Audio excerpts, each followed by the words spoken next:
Cameraman గంగతో Rambabu ఈ cinema మీద puri Jagannadh office మీద, దిల్ రాజు ఆఫీస్ మీద, వాళ్ళ ప్రాపర్టీస్ మీద, పబ్లిక్ ప్రాపర్టీస్ మీద అటాక్ చేయడం తెలంగాణ నాయకుడికి ఎంతవరకు సమంజసం? సినిమా అనేది ఒక సీరియస్ ఫిల్మ్.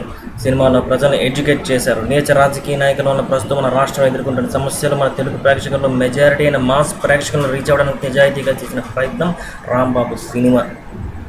సినిమాగా చూడండి. ఎక్కడ తెలంగాణ వాళ్ళకి కానీ, తెలంగాణ ప్రజలకు కానీ, తెలంగాణ పొలిటీషియన్స్ కానీ ఇందులో ఎటువంటి ప్రమేయం లేదు. అవగాహన రాహిత్యంతో పబ్లిక్ ప్రాపర్టీస్ మీద అటాక్ చేయొద్దు, పర్సన్స్ మీద అటాక్ చేయొద్దు. సినిమాగా చూడండి.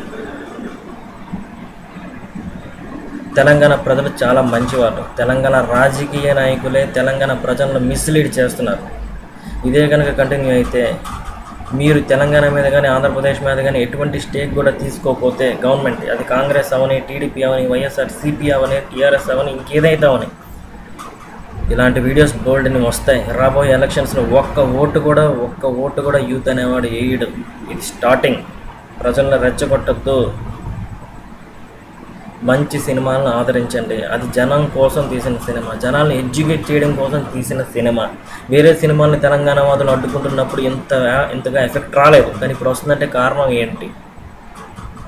అమ్మ డీకే అరుణ్ గారు, మీకు నమస్కారం. మీరు సినిమా చూసి జడ్జిమెంట్లు ఇవ్వండి, సినిమా చూసి మాట్లాడండి. తమిళనాడులో శంకర్ డైరెక్టర్ ఉన్నాడు. అతన్ని తమిళందరూ దేవుడిగా పొగుడుతారు.